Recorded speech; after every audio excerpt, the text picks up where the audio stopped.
Les recherches se sont poursuivies toute la journée à Lavaux-sur-Loire. Dans le plan d'eau, le cadavre mutilé de Laetitia avait été découvert mardi. Nous sommes anéantis parce qu'il nous arrive.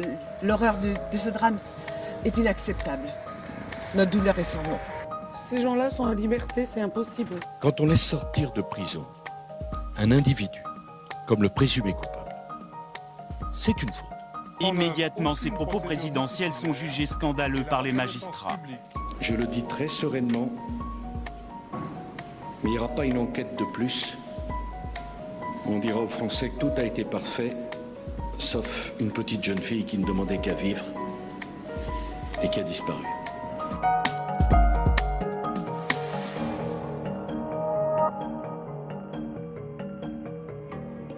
Le 25 janvier dernier, Nicolas Sarkozy s'exprime après la disparition tragique de la jeune Laetitia.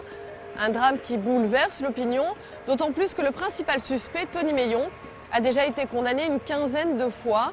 Depuis sa sortie de prison, il était soumis à un suivi qui n'a jamais été mis en œuvre. Immédiatement, Nicolas Sarkozy interpelle sa majorité et lui demande de nouvelles mesures pour lutter contre la récidive. L'arsenal législatif est-il suffisant ? La justice dispose-t-elle de moyens adaptés? Le traitement de la récidive doit-il être nécessairement sécuritaire? Les reporters de Public Sénat ont enquêté.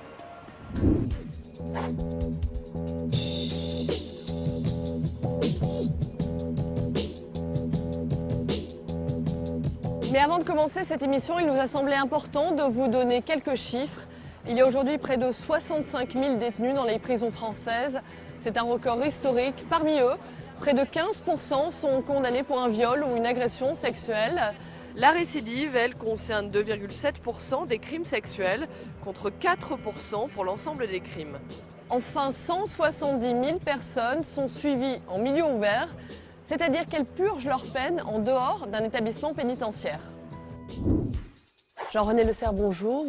Bonjour. Vous êtes sénateur UMP, spécialiste des questions judiciaires.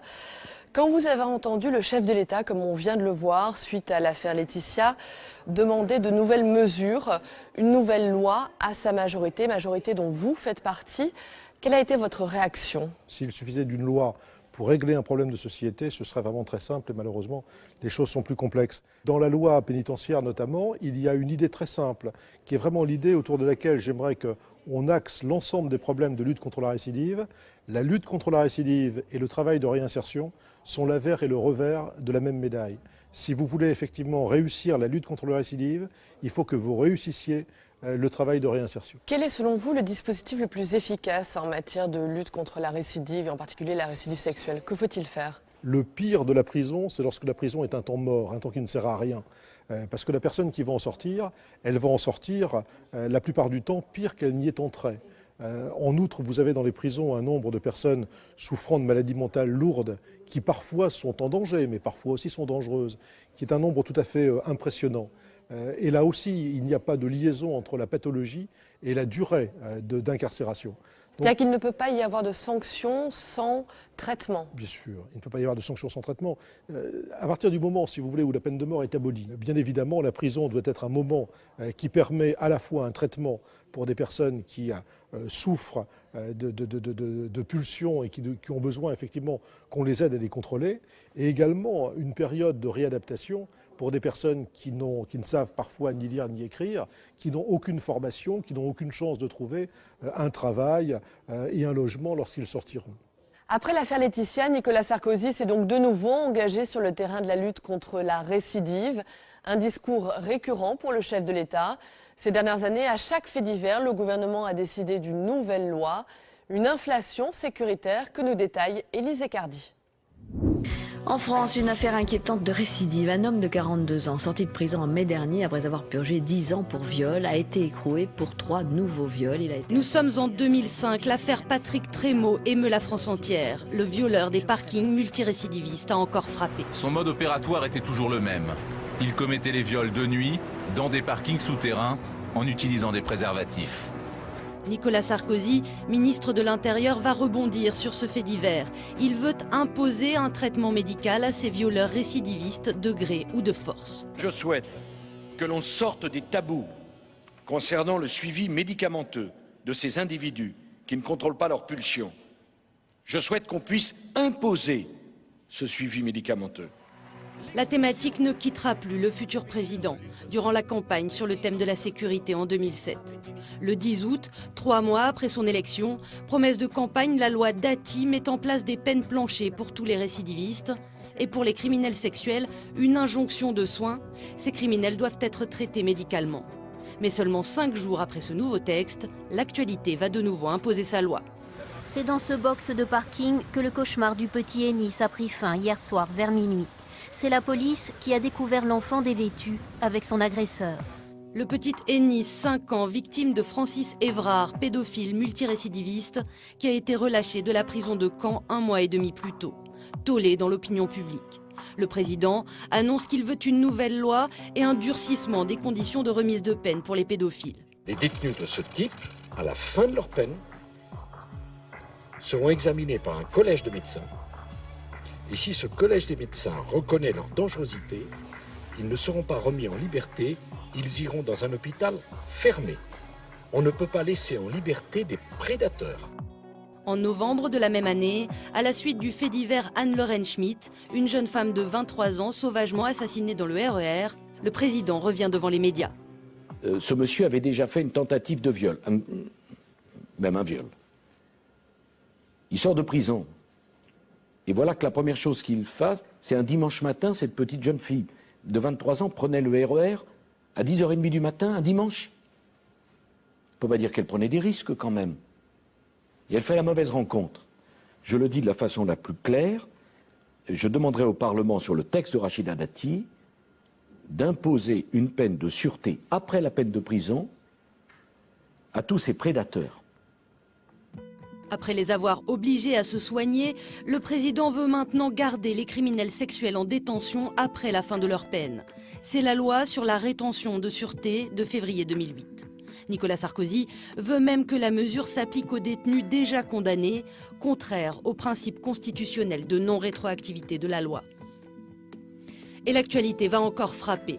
En octobre 2009, Marie-Christine Odo est enlevée et tuée alors qu'elle faisait son jogging à Milly-la-Forêt. Reçus à l'Élysée cet après-midi, les proches de Marie-Christine Odo, victime d'un criminel récidiviste. Après cette rencontre, Nicolas Sarkozy a demandé au ministre de l'Intérieur des propositions pour réduire les risques de récidive en surveillant davantage les condamnés ayant purgé leur peine. Et la loi sera encore renforcée pour que, en particulier face à des délinquants sexuels qui représentent un véritable danger pour la société, il y ait des mesures qui, au-delà de la peine, assurent un suivi efficace. Suite à ce drame, ce n'est rien de moins que la 4e loi du mandat Sarkozy qui est votée. Le 10 mars 2010, le texte prévoit la possibilité d'une castration chimique pour les criminels sexuels. En 6 ans, 5 lois, des dizaines de mesures isolées, une véritable surenchère législative et autant de nouvelles obligations légales pour toute la chaîne de la justice, sans forcément les moyens humains et financiers pour les appliquer. Jean-René Le Serre, on vient de le voir dans ce reportage. Y a-t-il quelque chose de choquant pour vous dans cette accumulation de lois? Robert Badinter parle d'incohérence au pouvoir. Alors moi, je rappellerai Montesquieu, que j'aime bien, qui déclarait effectivement qu'il ne faut toucher aux lois que d'une main tremblante. Aujourd'hui, c'est une leçon qu'on a oubliée depuis très longtemps. Aujourd'hui, vous avez l'encre d'une loi qui est à peine sèche, que déjà l'on cherche à modifier cette loi. Les textes existants sont suffisants pour vous, pour lutter contre la récidive? Sur l'essentiel, nous avons effectivement un arsenal législatif particulièrement important. Je crois que le plus important, c'est d'abord de le mettre en œuvre, c'est d'abord de s'en servir, c'est d'abord de prévoir également, à côté de cet arsenal, se donnant pour but de lutter contre la récidive, un arsenal de même nature qui permet de juger de la dangerosité et un arsenal de même nature qui permet de faciliter la réinsertion. Très bien. Merci, monsieur le sénateur.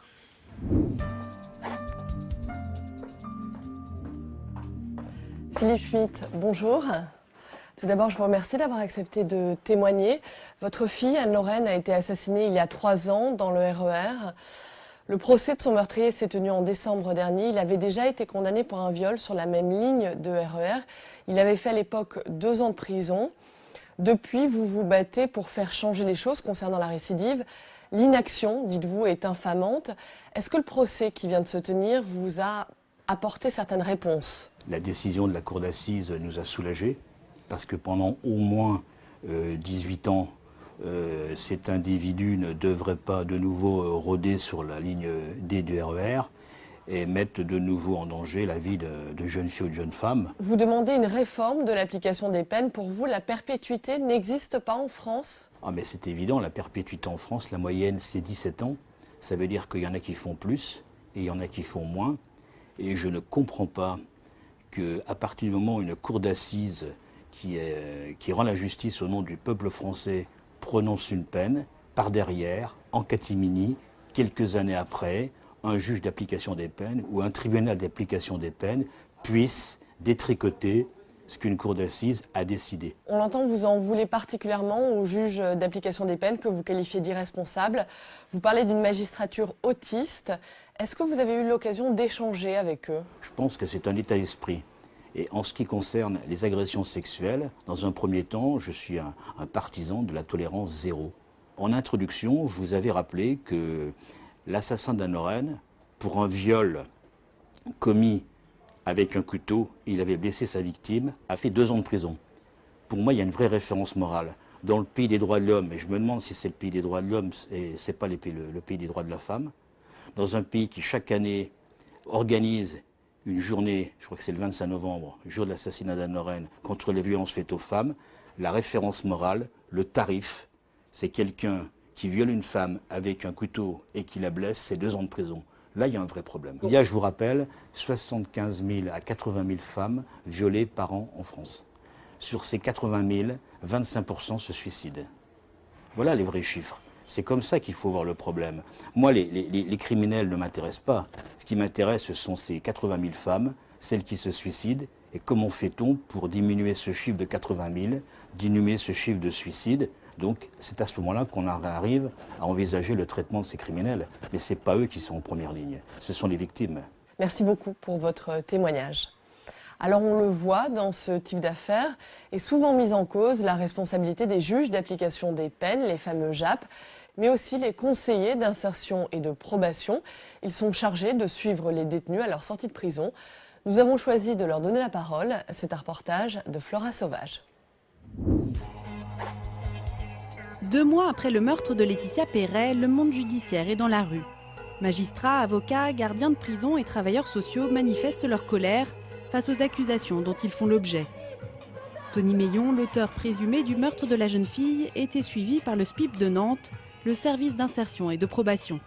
On nous a dit qu'on aurait dû deviner que cette personne était dangereuse, comme si nous, on pouvait deviner ce qui va se passer dans les mois à venir à la tête des gens que l'on suit.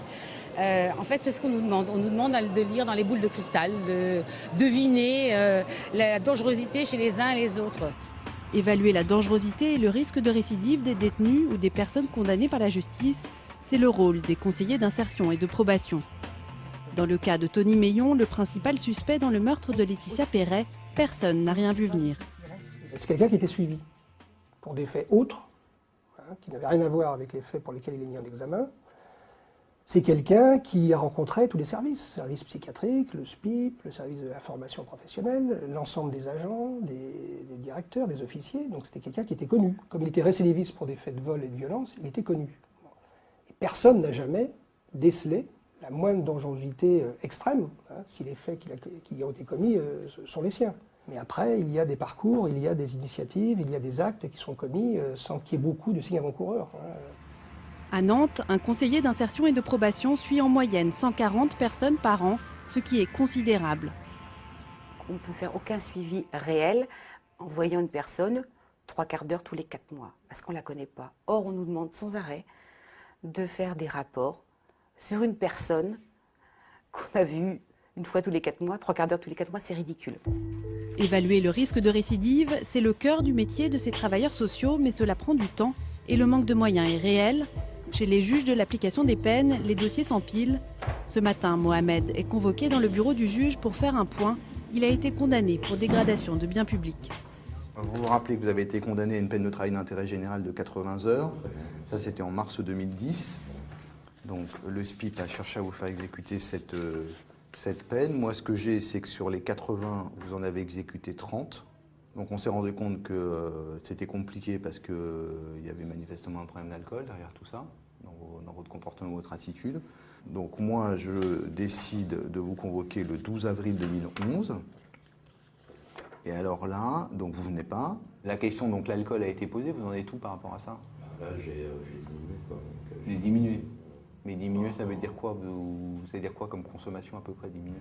Pas beaucoup, pas comme avant, quoi. Vous prenez rendez-vous avec un médecin et avec votre psychiatre pour à la fois l'attestation et puis le reprise du suivi par rapport au problème d'alcool. Peut-être pas la peine d'attendre que ça se dégrade à nouveau pour devoir intervenir. Le conseil d'insertion qui suivait m'a adressé un rapport d'incident puisqu'il ne répondait plus aux convocations. Il s'agissait de refaire le point et de remettre les choses en place. Et donc d'apprécier si je demande au service de probation de reprendre le suivi parce que j'ai bon espoir que la peine de train d'intérêt général sera au final exécutée, ce qui me semble-t-il sera le cas, ou si au contraire je transmets le dossier au procureur de la République qui peut poursuivre la personne pour ne pas avoir exécuté le travail d'intérêt général et elle encourt dans ce cas-là une peine de prison. En moyenne, un juge de l'application des peines a en charge 1000 dossiers par an et le nombre de mesures n'a fait qu'augmenter ces dernières années. On est dans un système complètement fou finalement, parce qu'on incarcère les gens, nécessairement ça provoque de la désinsertion. Et ensuite, quand on les libère, on ne les accompagne pas, ce qui fait qu'on augmente le risque de récidive, on les réincarcère, enfin, un système complètement fou. Et d'ailleurs, dans tous les pays où on a mis en place ce genre de stratégie, on a très vite rempli les nouvelles places de prison sans forcément que ça ait un impact sur la récidive. L'exemple évidemment typique, c'est l'exemple américain, où on arrive à une proportion de la population aux États-Unis sous les barreaux absolument considérable, et pour autant, il ne m'a pas semblé que les États-Unis devenaient un pays paisible. Travailleurs sociaux et juges de l'application des peines dénoncent le double discours qui existe aujourd'hui. D'un côté, les politiques veulent tout mettre en œuvre pour lutter contre la récidive. De l'autre, ils oublient bien souvent d'affecter des moyens supplémentaires pour prendre en charge les personnes susceptibles de récidiver.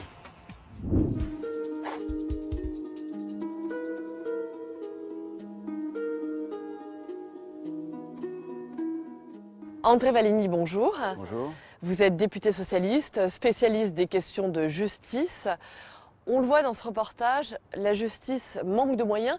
Est-ce que le problème de la récidive ne commence pas là, dans ce manque de moyens de la justice? Depuis le retour de la droite au pouvoir, avec Nicolas Sarkozy au ministère de l'Intérieur, les lois se sont accumulées en matière pénale, en matière de procédure pénale. Les lois se sont accumulées, se sont ajoutées les unes aux autres, une loi n'étant pas votée qu'une autre est déjà annoncée, sans que l'on donne à ces lois les moyens d'être appliquées. Donc c'est un peu la quadrature du cercle. On légifère beaucoup, mais il n'y a pas de moyens suffisants pour la mise en œuvre des mesures. Le problème, il est là. Les magistrats vous le disent tous, les avocats aussi, les spécialistes des questions judiciaires, tout le monde est d'accord. Cessons de faire des lois, appliquons déjà celles qui existent et qui sont déjà très sévères. Mais quand même, quand à chaque fait divers, on entend que la personne est en état de récidive, qu'elle a purgé une peine d'à peine quelques années pour un viol, qu'elle est de nouveau libre, est-ce qu'on ne peut pas pointer un certain laxisme des juges? Le laxisme des juges, c'est un fantasme. C'est le fantasme de Nicolas Sarkozy. Et il essaie de faire partager ce fantasme aux Français. Le vrai problème de la récidive, il tient justement dans le fait que les magistrats n'ont pas les moyens de, non seulement d'emprisonner, ils le font, mais de faire en sorte que celui qui est emprisonné soit soigné pendant son emprisonnement. Ces dernières années, à chaque fait divers, la majorité a fait voter une nouvelle loi. À quoi sert d'empiler les textes? Est-ce que ce n'est pas une dérive de légiférer à l'émotion, j'allais dire? Vous avez pointé le vrai problème de cette majorité, qui est la même depuis 2002, c'est que cette majorité et son chef, entre guillemets, Nicolas Sarkozy, ont une vision trop émotive et superficielle de la justice. Il faut surtout avoir le courage politique de dire aux Français, le risque zéro n'existe pas. La récidive zéro, ça n'existe pas. Mais alors que proposez-vous? Que propose la gauche pour mieux traiter la question de la récidive? Les statistiques sont formelles, qu'un détenu qui ne purge pas la totalité de sa peine récidive moins qu'un détenu qui a été maintenu en détention jusqu'au bout de sa peine. Donc il faut aménager les peines, il faut bien gérer les libérations conditionnelles. C'est aussi une façon intelligente et courageuse par rapport à l'opinion publique de faire diminuer la récidive. André Valigny, merci. Merci. Alors depuis 1998, la loi oblige les agresseurs à se soigner à leur sortie de prison. Nous sommes allés dans un de ces centres qui accueille justement des délinquants sexuels. Ils ont accepté de témoigner. C'est un reportage de Thomas Raguet. J'ai fait un rêve et en fait j'étais donc en colo et on faisait un camp, je sais plus trop quoi, enfin dans mon rêve c'était un camp et je me retrouve dans un lit avec un gamin. Donc en train de masser le gamin, Puis bon, bah, même la partie bien sûr a touché les parties génitales et tout le tralala, quoi. Et puis, moi je me suis réveillé en sursaut, quoi. Je me suis dit, mais c'est n'importe quoi. J'ai jamais violé, j'ai eu des attouchements, pas violé. Une fois, ça a failli quand même. Mais il y a eu un flash, mais un quart de seconde, quoi. Juste avant de pénétrer, j'ai eu un flash de mon oncle qui était en train de me faire pareil. Et ça m'a coupé. J'ai là réalisé le mal que je suis en train de faire. Les mots sont durs, les détails, parfois très crus. Au sein de ce groupe de parole, 3 pédophiles reviennent ensemble sur les démons qui les rongent. Pourquoi j'ai dévié dans cette branche de pédophiles, quoi, en fait. Tous sont déjà passés à l'acte. Certains ont fait de la prison. Pour d'autres, une procédure judiciaire est en cours. Ils sont tous libres et viennent ici de leur plein gré. Leur thérapie mêle groupe de parole, entretien individuel et parfois traitement médicamenteux. Aucun n'est à l'abri d'une récidive. 2 d'entre eux ont accepté de s'entretenir avec nous. 2 profils très différents l'un de l'autre. Le premier est ce que les spécialistes appellent un exclusif de petite fille. Il a été dénoncé lors de son 2e passage à l'acte. J'ai toujours attiré par les plus jeunes déjà, donc j'ai trouvé un métier dans lequel j'étais mis en contact avec des mineurs, et puis je pensais que c'était un bon moyen pour côtoyer des mineurs tout en gardant une certaine distance pour éviter le passage à l'acte, mais pour finir ça m'est arrivé. Aujourd'hui, il est dans l'attente d'un jugement pour attouchement sexuel sur mineur. C'est beaucoup plus difficile qu'avant. Quand je croise une petite fille dans la rue, j'ai vraiment envie de la regarder. J'ai beaucoup plus de mal à passer mon chemin. Est-ce que vous seriez capable de récidiver? Je suis mal placé pour dire non parce que je pensais vraiment pas que je le referais une 2e fois. Ses médecins lui ont expliqué qu'il devrait petit à petit se tourner vers une sexualité adulte en prenant de l'âge. Mais pour l'heure, rien n'a réellement changé. Le 2e pédophile a lui un passé beaucoup plus chargé. Violé durant son enfance, il est lui-même passé très souvent à l'acte, avant d'être dénoncé, puis emprisonné pendant 2 ans. Si on nous met en prison, bon, ben, on l'a mérité, on va en prison, et puis, ok, mais à une condition qu'on soit pris en charge, ce qui n'est pas le cas à l'heure actuelle. Si on voyait un psychiatre, ça pour le voir, on le voyait. Mais on peut parler de la pluie ou du beau temps avec le psychiatre. Hein, et surtout à la sortie, nous orienter. Que faire et où aller. L'homme a conscience qu'il a besoin d'aide. Depuis sa sortie de prison, il a failli récidiver. J'étais en train de suivre un gamin et puis j'étais prêt à lui sauter dessus, quoi. Vraiment, il a fallu peu. Et j'arrivais pas à calmer ma pulsion, c'était la folie totale. Pendant 2 jours, j'étais sans tête. Ça aurait été n'importe quel gamin, je sautais dessus. C'est en cherchant de l'aide qu'il a atterri dans le service du docteur Coutenceau, à qui il demande une castration chimique. Un traitement qu'il suit maintenant depuis plusieurs mois.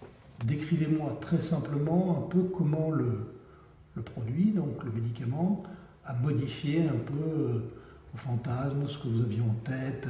J'avais plus du tout de fantasmes sur les enfants. Plus du tout, moins. Beaucoup moins, nettement moins. Bon, ça m'arrive encore de temps en temps d'avoir les petites pensées. Donc c'était moins obsédant. Moins obsédant, oui, moins fatigant, obsédant, mais beaucoup moins d'érection et de pulsion, surtout de pulsion. Pour moi, c'était une vie idéale sans sexe. Une vie sans sexe, sans obsession, presque sans fantasme, qui passe par l'injection d'un anti-androgène. Mais au bout d'un certain temps, les effets s'estompent. Là, maintenant, ça arrive à la fin, les érections reviennent, les envies reviennent, et le regard sur les enfants se porte encore de plus en plus. Tous les 3 mois, il faut donc recommencer. Mais impossible d'envisager un traitement à vie. Les risques liés aux effets secondaires sont trop importants. De plus, la castration chimique, quand elle s'avère nécessaire, ne peut suffire à empêcher la récidive. La caractéristique de l'agression sexuelle, et je vais le dire de manière que tout le monde va comprendre, c'est s'abandonner à vivre sa pulsion. Et justement, parallèlement au traitement médicamenteux, ce que j'essaie de faire travailler au sujet, c'est qu'il y a toujours une partie de l'homme qui dit mais, « je me lâche », comme dans la vie. Je lâche mes pulsions, mais c'est toujours un choix et c'est une facilité. Le traitement des pédophiles passe donc en priorité par beaucoup d'écoute et d'échanges, et parfois des médicaments. Une approche globale que Roland Coutenceau a été l'un des premiers à mettre en place il y a 20 ans, et qu'il souhaiterait voir plus répandue aujourd'hui. Plus qu'une question de moyens, pour moi, c'est une question de qualité de l'évaluation et de qualité et diversité de l'éventail de la prise en charge au cas par cas. Faire le tri, en somme, parmi les auteurs d'agressions sexuelles et ainsi adapter les traitements. 3800 personnes seraient sous injonction de soins actuellement en France et une centaine sous traitement inhibiteur de libido.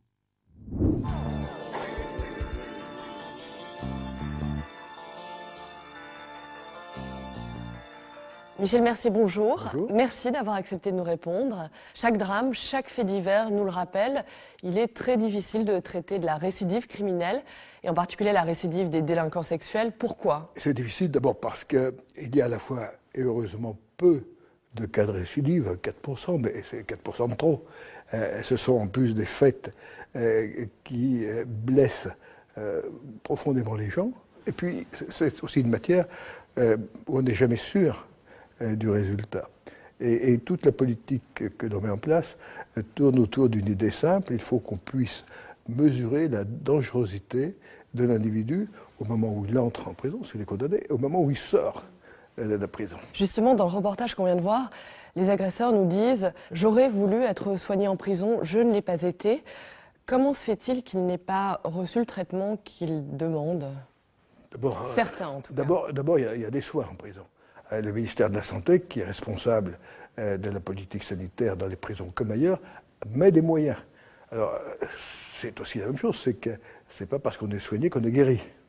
Je crois qu'il faut en avoir pleinement conscience et que c'est forcément un traitement global de l'individu qui doit être mis en place. Le cœur de la problématique, il est là, il est dans l'évaluation de la dangerosité de l'individu.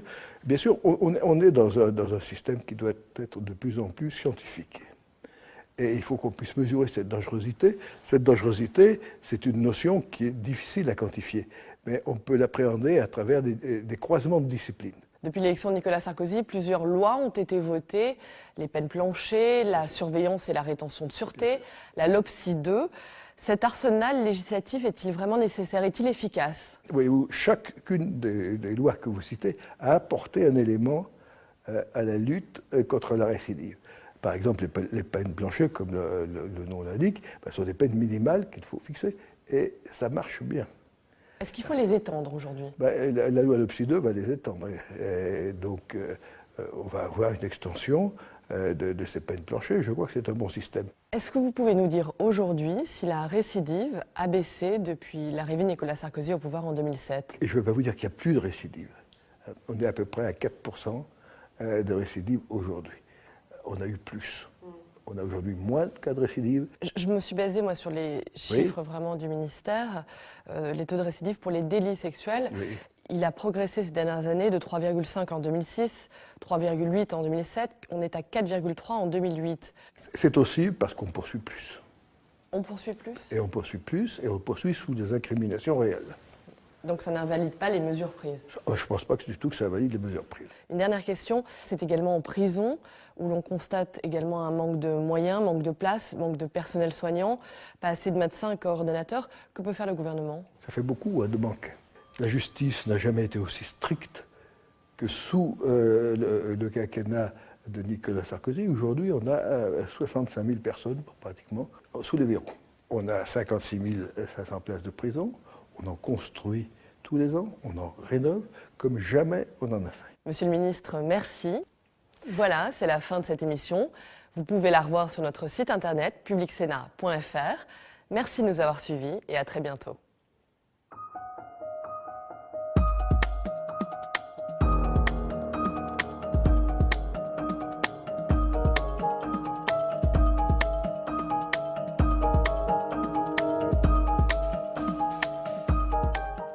La France a-t-elle